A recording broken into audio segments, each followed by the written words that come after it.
Motiongray's chair is one of the best chairs considered in Vancouver. So what do you think setting Motiongrey apart from its competitors? The first thing is just making sure that you are addressing the client's concerns. But for us, like our strategy really is we want to make affordable options for like the average individual. That's why we have such a range in pricing. Like I think on average, our stuff is as affordable as it gets. We really spend a lot of time looking at other competitors, reading their negative reviews and seeing how we can really stand out from that. You can correct me if I'm wrong. Your chair has a 10-year warranty. We definitely stand by the 10-year warranty. We want to make sure that you feel a peace of mind when you do purchase our product. I guess the first thing that you want to do as any type of business owner is you want to see if there's demand for your product. And how do you create a demand? Finding a product that already has a demand and then thinking of ways to differentiate the product.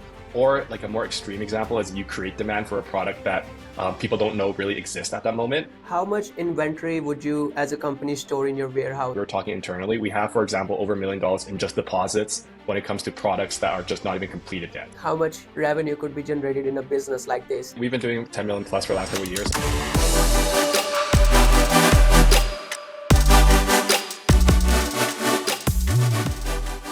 I graduated university with an econ degree. I was already a year behind because I took 5 years to graduate instead of 4 years.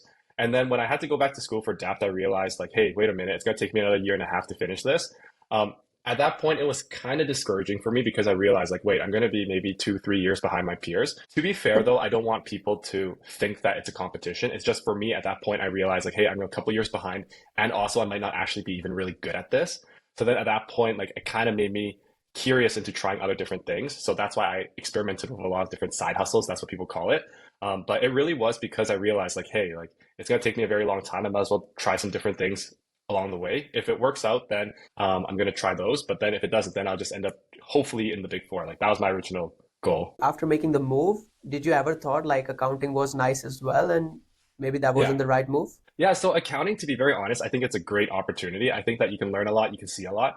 The thing that I actually really liked about it is that, so for my initial goal was to actually try to get into corporate finance and then eventually go into investment banking. I know it's very difficult to do that. And to be very honest with you, my grades weren't good enough to really get into there. But I like the chance to see a lot of people. I like the chance to also see a lot of businesses too and interact with a lot of business owners. I feel like accounting gives you a lot of opportunities that I guess you can really navigate into anything you want. Like if you go into accounting, you can eventually go into tech companies, you can go into finance companies, you can really do anything you want. I really like that. But the thing that I didn't like was that I don't think I was actually good at that stuff. So it was kind of like I was forcing myself to really try a career that people told me was very good and was, I guess, good and high paying. But ultimately, I don't know if I personally actually liked it. So that was what I was struggling with at that point. So like how far you were in DAP before you left? Yeah, so I believe I had around 4 or 5 courses left. I'm not too sure. So that's actually, assuming I take maybe 1 or 2 courses every semester, I maybe only had a year left. But the good thing about, I guess, my type of business, which was e-commerce, was you can actually do it on the side. So it wasn't like it was a full-time commitment. You can always start with just one product and kind of see where it goes. And it's definitely doable as like a part-time thing. So I was kind of like trying actually a couple different things. And then afterwards, seeing like which one would guide me into the direction I wanted. But did you, because I feel like there was a trend where dropshipping became very popular. Did you try dropshipping as well? Yeah, I tried dropshipping for a certain point, but I guess the main difference is that I really like to look very forward, future thinking. So dropshipping is not very long term because dropshipping, you're essentially selling other people's products. I thought that, hey, like if I'm going to start a business, it takes the same amount of effort to do a dropshipping business and a private label business anyways. So I was thinking like, hey, if I'm going to do that, I might as well go for like the hardest business, which was essentially build your own brand. And then, so that's why I actually went for that. Actually, I can kind of step back a bit on actually a deeper thought process on why I actually ended up doing e-commerce. So the one thing that I realized is that as I was thinking about my life as an accountant, I was really able to plan out what every step would look like up to when I'm 30. So this year I'm actually 29, I'm going to 30 this year. But I realized that as an accountant, it's actually very predictable what your steps are. And for me, for example, at 23, assuming it would take 1 or 2 years for me to graduate DAP, I would probably get into Big Four maybe at 25. And I realized like, hey, at 25, I'll probably be making around 40,000 a year because the salaries are very transparent. And at that time, it was around 40,000 for like the entry level. Assuming every year you go up by like, let's say around 10,000. So let's say next year it's 50,000, 60,000, 70,000. And then at a certain point, it's about whether or not you're really capable enough to go to the manager or even senior manager. And the rest is kind of up to whether or not you're very talented or you're very good with the clients. So I kind of calculated that at around 29 or 30, I would probably be making around 100,000 at that point in my life. And then I realized, like, wait a minute, like, there's also a lot of other exterior factors that come into play that I might not be able to control. So, for example, the economy. So, when COVID hit, a lot of people got laid off. So, for example, like, I can't control those things. I can't control whether or not the managers like me. I can't control whether or not the clients like me. So, when I did all the math, I realized, like, wait a minute, I have to do quite a bit of work. I also need to do a CPA exam, which is also very difficult. And all these things just guarantee me around 100,000. So I think that, like, I don't want to say that 100,000 is not a lot of money, but it's just like, it's quite discouraging to think like, wait a minute, there's all these things I have to overcome and I'm going to make 100,000 and it's not guaranteed. And on the other side, it's like, I don't really know what's going to happen, but if I give it a shot, maybe something will happen there. Like, worst case scenario, I end up going down this road. And then so that's why I actually took the risk in like a more in-depth explanation. I think that's the best age to take risk. I mean, I feel like that age group or just that period is like when, as humans, we all believe like, this is the time. If I can take it right now, what's the worst case scenario? Might as well go find a job and we'll be okay, right? But Yeah. I'll take you back to you yourself in 23 years of age. On one side, you were estimating to make $100,000 per year when you will be turning 30. How much were you estimating you're going to be making running your own business while you're 30? Yeah, so the funniest thing is actually I wrote out what my life would look like if I was an accountant versus if I was a business owner. And then the funniest thing is I wrote like the best case scenario as an accountant. So for example, making 100,000, maybe I'm a junior manager. I'm going into potentially like a partner track, or let's say like I don't want to be like over ambitious. I probably wouldn't make partner, but I made like a very beautiful life as an accountant. And on the flip side, I actually made like a very average, very like even down, like a more negative approach as an entrepreneur. So I said, like, for example, my business is kind of failing. I'm maybe making like 40, 50,000 at like 30 years old. Like, a lot of things probably aren't going to be as beautiful as I think. And then I realized, and I looked at both of them and I was like, I still think I would be happier even if I just went and chased like a business, even if I was making half the money, just because the things that matter to me is like, let's say, freedom. And also I like the ability to be able to suddenly make a lot of money. So I don't want this to be very money based because I don't think that that's who I am, but it's just the fact that I also realized too is that as an accountant and as an employee, I think a lot of times people think that there's going to be that big break. So for example, let's say let's say as a first year accountant at Big Four, you're making 40, 50,000. A lot of people I think deep inside like, hey, maybe something's going to happen where my boss is going to like me. They're going to double promo me. They're going to triple promo me. I'm going to get like a $50,000 raise. Maybe I'm going to hit the jackpot. Maybe I'm going to suddenly jump like a lot in my salary. But I realized like in reality, that's very unlikely. And then at least in the business world, like there is that saying where you only really need one good year. I've seen a lot of entrepreneurs. I follow a lot of people on YouTube where they talk about their lives and the way they suddenly like their career just like shot up. It really just happened in the span of like 1 or 2 years, but it's because they kind of allowed themselves to get lucky.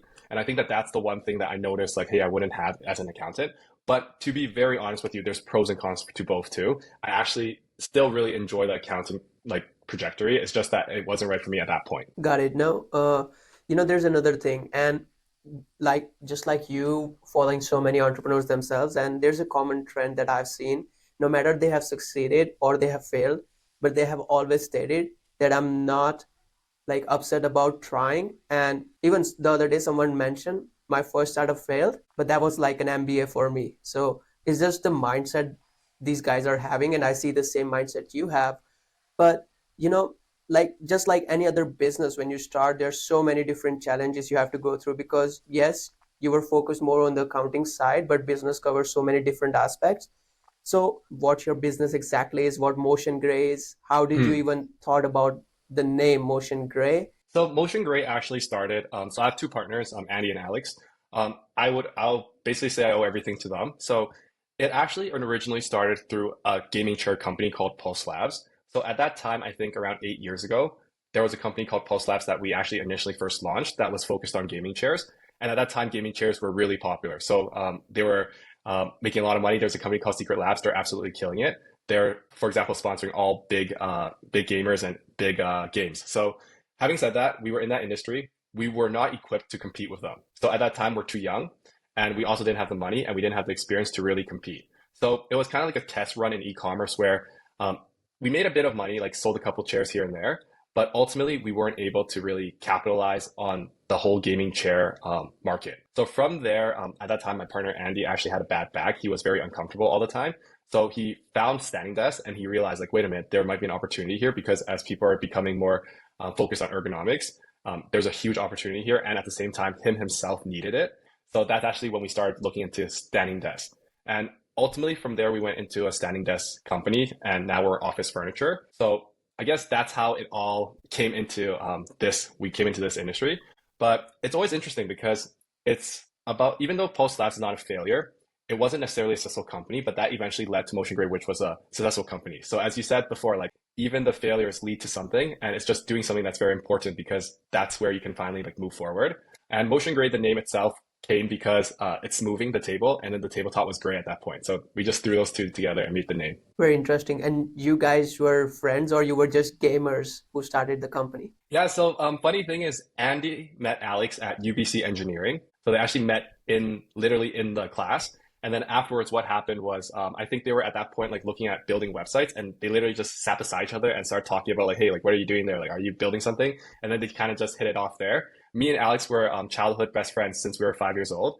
So then afterwards, they started Pulse Labs together. And then afterwards, I came in when Motiongrey was getting built. So I kind of was like very fortunate at that time where I was like as I say, I was studying accountant and I was like, wait a minute, I need to find a way to learn e-commerce. I reached out to the people that I saw that were doing e-commerce, and I was very fortunate that Alex brought me in and started teaching me. And then from there, we built Motiongrey. So are there any prereqs to start a company in Vancouver? Any laws, any licenses you need? No, I would say that nowadays it's probably as easy as it gets. With especially making money online, there is not a lot of prerequisites. I was actually just talking to someone the other day, and they were saying that before, when they had to create a brick and mortar store, they had to probably spend like $100,000 just renting, getting the business license, buying inventory. But nowadays, you can really start, like for example, an Amazon FBA store for like $5,000. You can really start any kind of online sales company for a couple $100 if you really want to. I recommend having 5,000 because it gives you a good amount of inventory and, for example, marketing. But really, I think it's the best time to start if you are looking at it right now. You have an office, you have a brick and mortar store, right? Yeah, it's more of a warehouse that we also have an office in that people can come in to check out our stuff. But it's not like meant to be like a brick and mortar store. It's just a lot of people like to drop by and look at our stuff. So are you importing this? Yeah. Oh, So okay. yeah, so a lot of our products are from Asia. We do have a couple of products that are made Canada locally, but a lot of them are actually from Asia. Got it. So I'm just thinking about me as an accountant, just the numbers came. When you guys started, did you actually had a plan like we'll be importing from here and did you all do the counted the numbers and all the profits and everything? Yeah, so great question. So my partner Alex, he's very much a numbers guy. So a lot of times he's all about the profit. So he was able to, for example, calculate, okay, if we ship a chair over here, we ship a table over here, what's the profit margins? What's the landing cost? What's the shipping cost? From there, it really was just whether or not we can get sales. And at that point, we had to figure ways to get the product in front of people. So at that point, we even actually tried Craigslist. We tried Facebook Marketplace. We actually tried a lot of different places to just really list our products up and see if people would buy it. And once we started seeing a bit of traction, that's when we just started ordering more and really reinvesting it back into our company infrastructure to get as much traffic as possible to our products, really. So would you say like most of your sales are happening online and not the in-store ones? I would almost say that 99.9% is all online. So it's very few that come in and actually buy. A lot of times they would actually find a product through online and then they would want to just come in to check the product. So it's very few, like we don't really have like, oh, you can come in and like check it out. It's more of they saw it online and they asked like, oh, can we try it out before we buy it? And I'm surprised you mentioned Craigslist and Facebook. I thought like Facebook Marketplace and Craigslist are only used for used products. Yeah, no, so we actually started off there. Nowadays, it might be a lot different because we don't really list products on there anymore. But I guess the first thing that you want to do as like, I guess any type of business owner is you want to see if there's demand for your product. I can only speak for e-commerce, but I'm assuming it would be the same for like SaaS businesses and even other tech startups. It's really just seeing if there's demand first. And the easiest way is to list it on Facebook, list it on Craigslist, list it on like marketplaces to see if anyone reaches out. And then from there, if people are reaching out, it means like, hey, we're in a good position. Like people want our product. Now it's about how do we get it in front of as many people as possible. Cool. So how did you found the manufacturers in Asia and how did you communicate with them that this is the product we're looking for? Yeah, so the funniest thing is the way to do it now is you go to, for example, Alibaba.com. You can reach out to a lot of Chinese manufacturers very easily. So every year I go to a fair that has a lot of manufacturers that present their products. I can physically see them, I can physically talk to them. That was the traditional way to actually reach manufacturers before the internet. But nowadays, you can actually not go to China. You don't have to talk to the manufacturers in person. You can actually just reach out to them and then see the samples through pictures or have them ship it to you to check it out. So yeah, it's really, you can just do it online now.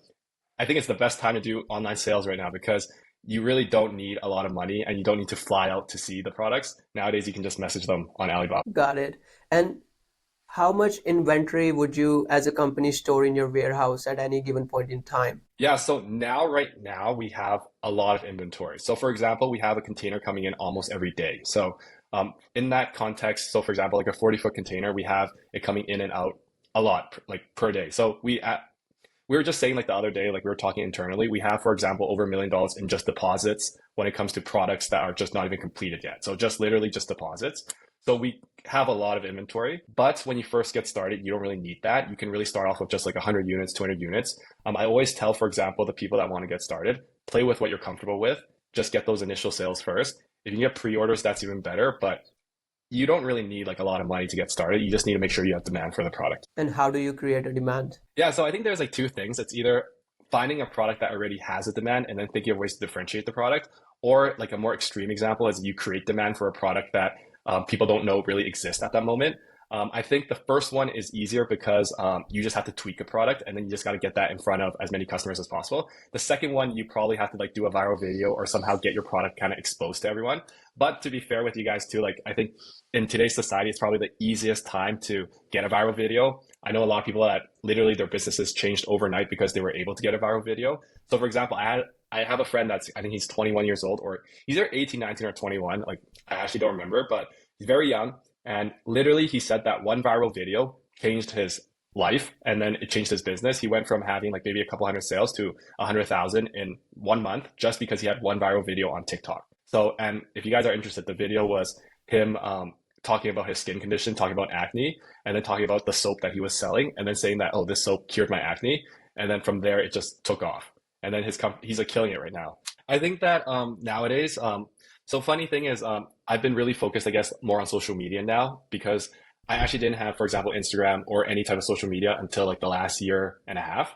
And the reason why is because I realized that social media is very important because if you have it, it could really expedite your business. It could really expedite any future things that you do.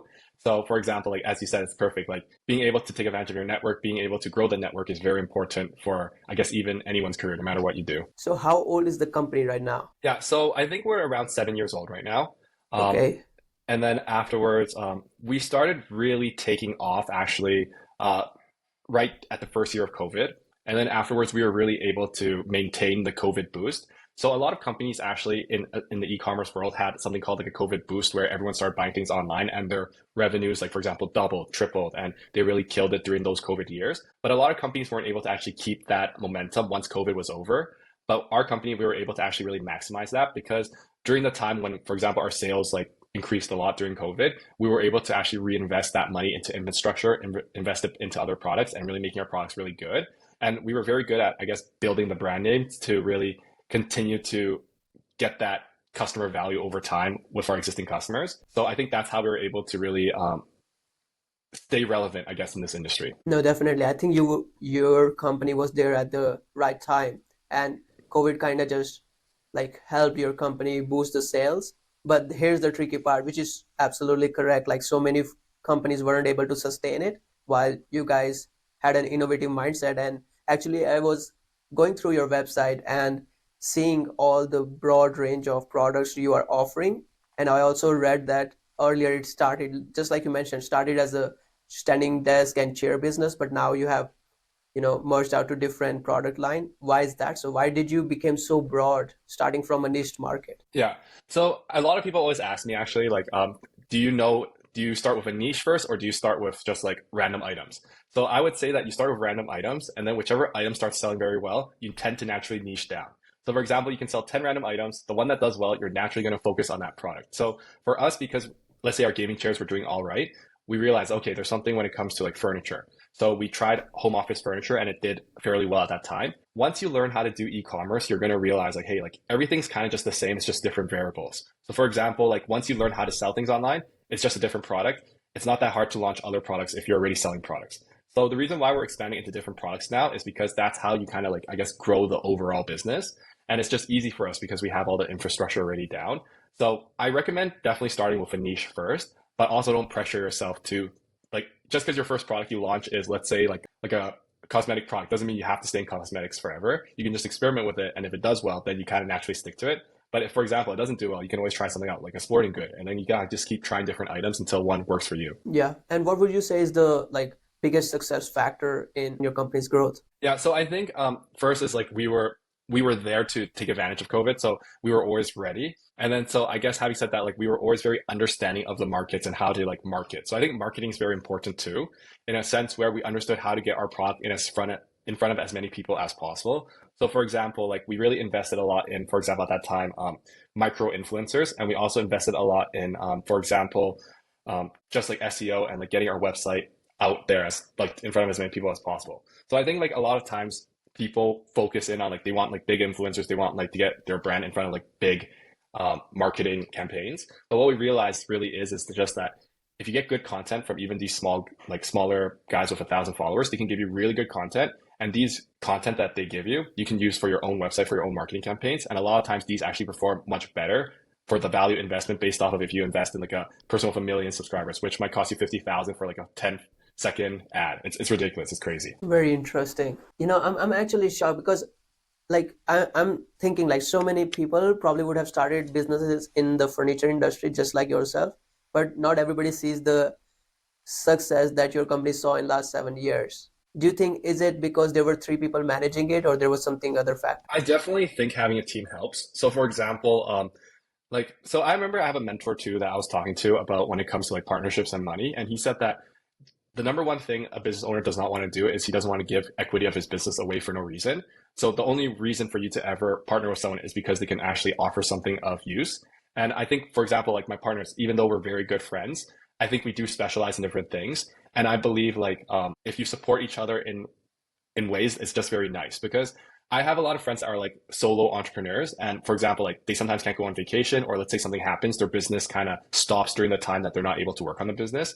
But for example, like let's say I need to go to China for a month, I can do that while my other two partners really hold things down and they do very good things. And then we can kind of like, we all have different seasons throughout our careers. And sometimes he might have to do this, sometimes I might have to do that. And having someone that you can really trust and rely on, I think definitely is one of the reasons for our success too. Yeah, that's relevant. And when I was searching on Google, Motion Gray's chair is one of the best chairs considered in Vancouver. So what do you think setting Motion Gray apart from its competitors? Yeah. So first off is we spend a lot of money in reinvesting in, let's say, our products to make sure that they're good. So we take a lot of feedback from our customers to make sure that, hey, like we can improve the certain things. So for example, just the other day, I'm really focused on like thickening the cushion for one of our entry level chairs because people are saying that the cushion wasn't thick enough. So I guess the first thing is just making sure that you are addressing the client's concerns. The second thing I would say that's very important really is just reinvesting back into the product. And then afterwards, making sure that you can address their needs. But for us, like our strategy really is we want to make affordable options for like the average individual. That's why we have such a range in pricing. Like I think on average, our stuff is as affordable as it gets. Just give me one name or two names. Like, what is the most selling product in the chair product line? Yeah. So for example, like our cloud mesh is very good. So that's the one that's just like a mesh chair. And then afterwards, I guess all our standing desks do very well too.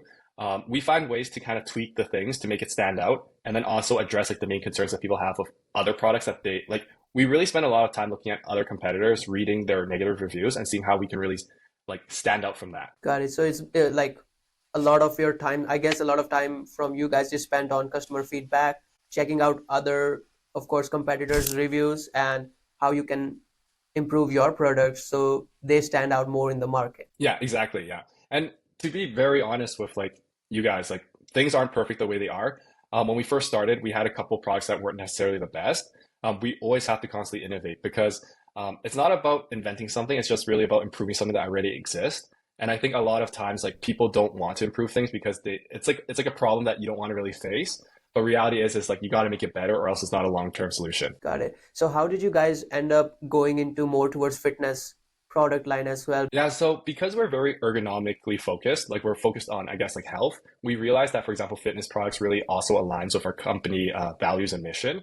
And on top of that, like fitness products actually tend to be bigger, heavier, and for example, just harder to deal with logistics wise. And because we're already used to dealing with big products, we felt like, hey, like it's actually very easy for us to do this. I don't recommend beginners to start with big products because there's a lot of like headache with bigger, more expensive products. But for us, it's like we already know all the issues. We already know what we're getting ourselves into. So it was kind of like an easy transition into those type of products. So do you think will you end up at some point in Motion Gray's journey, they will start setting up showrooms for people to just come and try in store? Yeah, that's something that I have thought about because there's some, for example, there's one company in US that does very well and they have a lot of showrooms. It really is just whether or not it makes sense on a financial standpoint, like how much, for example, like what kind of experience the showrooms can give the customers, and for example, how much it costs to have a showroom and what it really converts. But as of now, I think we are really focused on like really expanding to like the other parts of the world.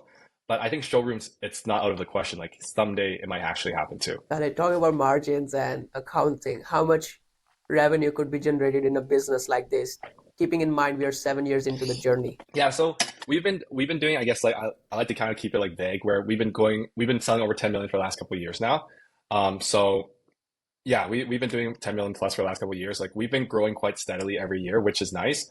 And then we don't, I guess, like we don't know what to expect in the next coming years because like there's always so much like things that happen. Like for example, like the economy's not doing as well. Like there's a lot of inflation, and I guess the way to like really navigate that is just expanding more products, having more affordable options for the consumer, so that they can still continue to purchase what they need for the office. So I guess that's how we always navigate when it comes to selling. And your website says that your chairs, you can correct me if I'm wrong, your chairs has a 10-year warranty. Do Yeah. you think by providing that your sales would actually reduce? Yeah, so we really stand by our products and we really believe in customer service. And so, yeah, we definitely stand by the 10-year warranty. We want to make sure that you feel a peace of mind when you do purchase our product. So, yeah, like I don't know if it really affects like our overall sales 10 years down the line, but I think as long as our customers are happy, like they are more open to buy the chair anyways if they saw that we have really good customer service and they feel like, hey, like I don't have to worry about like any small things happening to my chair in the next 10 years. And is it like an individual person who's the more like who's a better customer base, or does are you also dealing with companies for their office furniture? Yeah, so there's both. Those are B2Bs. Funny thing is that they both have like you really have to find B2Bs and you really have to also like really network and really grow the relationship with the B2B. So both are definitely very good avenues when it comes to income. For example, like a year ago, we closed one that was a $300,000 sale. So we were able to furnish like a local Vancouver company. But what's really important about B2Bs, I would say, is just being able to actually grow relationships with other business owners, getting to see their offices. The one thing I thought that was really inspiring actually was that I didn't realize how many big companies were in Vancouver. Like, obviously, there's a lot of huge companies, but you might randomly see like a random company that has actually 1,000 employees that might be in a random industry that you never heard about, for example. And then it's just like, wow, like I didn't know that there's so many like successful businesses here. So I think that that's the one thing that's really cool about B2Bs. Individuals, it's very awesome, but you don't get to like grow a relationship with each individual person because that's just very difficult. So yeah, those are the pros and cons of both. And any future goals or targets? So for the business, I think like we're just really focused on, I guess, continuing to expand, continue to have good customer service. My personal goal actually for the next couple of years is really just starting to grow that social capital. So social media is like starting to grow, like for example, that audience, because I really believe that if let's say I have the audience behind me one day, whatever I do, it kind of like supercharges that effort. So for example, let's say one day I want to start another business, having people that really appreciate, let's say Motiongray's product, appreciate what we have done before, might try out our product just because they're like, hey, like, oh, it's the same company that created the product that I'm using right now. Let's try out the other one. So I guess the next couple of years, we're just really focused on our social medias and really building that brand presence. I mean, this is the trend, right? Social media in general, people buy what they see, and if they see someone in their known using that product, it's good chances they're gonna purchase that product. Talking about demographics, I think you guys sell all over Canada. Which demography generates the most amount of sales for you? Yeah, so we've sold over 400,000 units in products over the last couple of years. So like we like to have like a joke where it's like, oh, like we've like a lot of Canadians have actually like tried our products by now. But I would say the Toronto, like Eastern Canada tends to have a bit more people, so naturally there's a bit more revenue there. But we've actually also sell a lot in the US too.